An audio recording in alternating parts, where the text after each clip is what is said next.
नमस्कार, मैं हूं पवन त्यागी। ममता बनर्जी एक बार फिर जय श्री राम और वंदे मातरम के नारों से भड़क गई है। ममता बनर्जी जय श्री राम के नारे से इतनी चिढ़ती क्यों है, ये अभी तक किसी के समझ में नहीं आया है। पश्चिम बंगाल के विधानसभा चुनाव जब हुए थे, हमने देखा कि जब पश्चिम बंगाल की जनता कभी जय श्री राम का नारा लगा देती थी तो ममता दीदी इतनी भड़क जाती थी कि चलती हुई गाड़ी से भी उतरकर पुलिस को आदेश देती थी कि इनको पीटो। उसको लेकर काफी विवाद रहा, लेकिन ममता दीदी को जब लगा कि इससे हिंदू नाराज हो रहे हैं तो उन्होंने मंच से चंडी पाठ करके ये जताने की कोशिश की कि वो भी हिंदू है और वो हिंदुओं की पूजा पाठ में आस्था रखती है। और देखिए, मुझे तो चंडी पाठ याद है। लेकिन अभी हाल ही में पश्चिम बंगाल के अंदर वंदे भारत ट्रेन का उद्घाटन होना था, जिसमें देश के प्रधानमंत्री नरेंद्र मोदी जी को भी शामिल होना था। पश्चिम बंगाल के कलकत्ता के हावड़ा रेलवे स्टेशन पर वो कार्यक्रम होना था, लेकिन मोदी जी की माता जी का जो निधन हुआ उसके कारण वो वीडियो कॉन्फ्रेंसिंग के जरिए उस कार्यक्रम में जुड़े। लेकिन उस कार्यक्रम में आपको बता दें, मंच पर राज्यपाल सीवी आनंद बोस और केंद्रीय रेल मंत्री अश्वनी वैष्णव वो वहां शामिल थे। लेकिन वहां जब ममता बनर्जी पहुंची तो जनता वहां जय श्री राम और वंदे मातरम के नारे लगा रही थी। लेकिन इस पर ममता दीदी भड़क गई और वो मंच पर नहीं गई।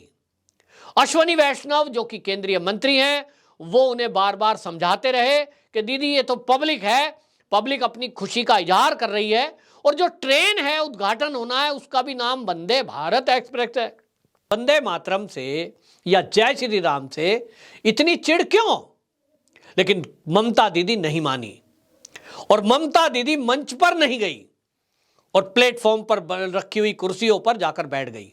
ये बात अलग है कि बाद में उनको लगा होगा कि मामला हाईलाइट होगा और उनको ये भी याद आया होगा कि जय श्री राम और वंदे मातरम का अगर वो इस तरह का विरोध प्रकट करती हैं तो इसका असर आने वाले चुनाव पे पड़ेगा।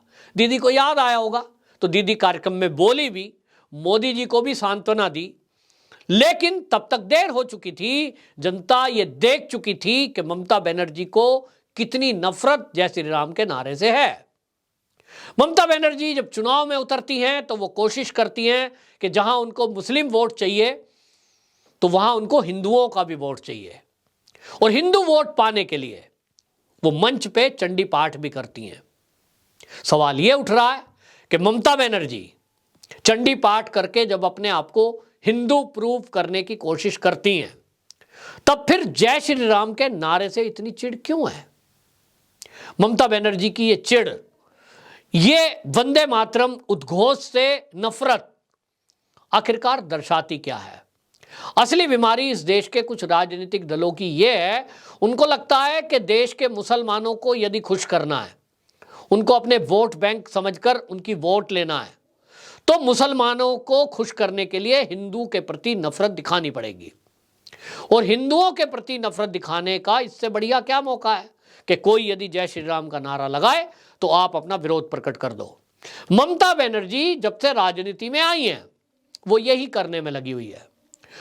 और ये ममता बनर्जी नहीं है, इस देश की कई राजनीतिक पार्टी ऐसी हैं जो इस देश की आजादी के बाद से तुष्टीकरण की राजनीति करती आई है और वो ये सिद्ध करने की कोशिश करते हैं कि हम तो मुसलमानों के सच्चे हितैषी हैं। जबकि आज हालत ये है कि पश्चिम बंगाल के जो मुसलमान हैं, जो वहां के निवासी हैं, घुसपैठियों की बात छोड़ दो, तो वो जो वहां के निवासी हैं, मूल निवासी हैं, उनकी हालत दुर्दशा बहुत बुरी है। ना वहां शिक्षा है, ना वहां रोजगार है, ना उनके लिए स्वास्थ्य सुविधाएं हैं, बस केवल खोखले नारे हैं। अगर वहां किसी को स्थापित करने के लिए ममता बनर्जी की सरकार प्रयासरत है तो उन लोगों के लिए जो सीमा पार से घुसपैठ करके आए हैं, घुसपैठियों के प्रति वो प्रेम वो पहली बार नहीं है, उजागर है। उनकी पार्टी के कई कार्यकर्ता गो तस्करी में उनका इन्वॉल्वमेंट आया है, जो जेल के अंदर भी उसमें से कुछ लोग बंद हैं। सवाल यही है कि ममता बनर्जी एक तरफ तो प्रधानमंत्री बनने का सपना देखती हैं, उनका विचार है कि उनका भतीजा तो सीएम बन जाएगा और मैं प्रधानमंत्री के लिए 2024 में पूरे देश में राजनीतिक भ्रमण करूंगी। तो क्या ममता बनर्जी जय श्री राम के नारे का विरोध करके वंदे भारत, वंदे मातरम उद्घोष, इससे चिढ़ पैदा करके वो राजनीति में आ पाएंगी? उनको लगता है कि वो पूरे देश में इस तरह की राजनीति करने में कामयाब हो पाएंगी? तो उनकी भूल है। कांग्रेस को देखिए, जिन्होंने लगभग 65 साल इस देश की सत्ता पे शासन किया, वो अब अपनी रणनीति बदल रहे हैं और वो ये सोच रहे हैं कि अल्पसंख्यक हमारे साथ थे लेकिन बहुसंख्यक हमसे दूर चले गए, क्योंकि हमने राम मंदिर के अस्तित्व को नकार दिया, राम के अस्तित्व को नकार दिया, राम सेतु के अस्तित्व को नकार दिया और हिंदू को दरकिनार किया। तो वो अपनी रणनीति में बदलाव ला रहे हैं कि भाई बहुसंख्यक वोट भी चाहिए। ए.के. एंटनी ने घोषणा की है, उन्होंने बता दिया कार्यकर्ताओं को संबोधित करते हुए कि भाई बहुसंख्यक वोट चाहिए तो बहुसंख्यकों को रिझाने के लिए भी कुछ करिए।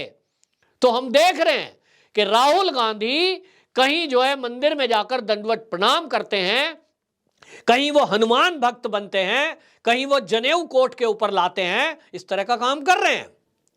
ममता दीदी भी कोशिश तो करती हैं, क्योंकि जब चुनाव आता है तो वो चंडी पाठ करती हैं, वो दुर्गा पूजा के लिए, पंडाल के लिए सहायता मुहैया कराने का घोषणा करती हैं। यह बात अलग है कि वहां हिंदुओं पर सबसे ज्यादा अत्याचार है। पश्चिम बंगाल में आज जितने हमले हिंदुओं के ऊपर हो रहे हैं शायद ही किसी राज्य में हो रहे हों। देश के अंदर इस तरह की राजनीति करके ममता दीदी जिस तरह का खेला करना चाहती है पश्चिम बंगाल में, अब इस खेले का खुलासा हो गया है।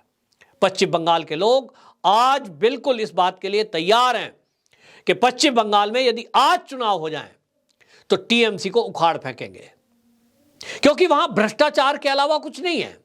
ममता दीदी, आप जय श्री राम का नारा ना लगाएं, आप जय श्री राम से चिढ़ करें, आप रोहिंग्याओं से और बांग्लादेशी घुसपैठियों से प्रेम करें, यह आपका व्यक्तिगत मामला हो सकता है या टीएमसी की विचारधारा हो सकती है, आपकी चुनावी मजबूरी हो सकती है, लेकिन भ्रष्टाचार तो ना करें।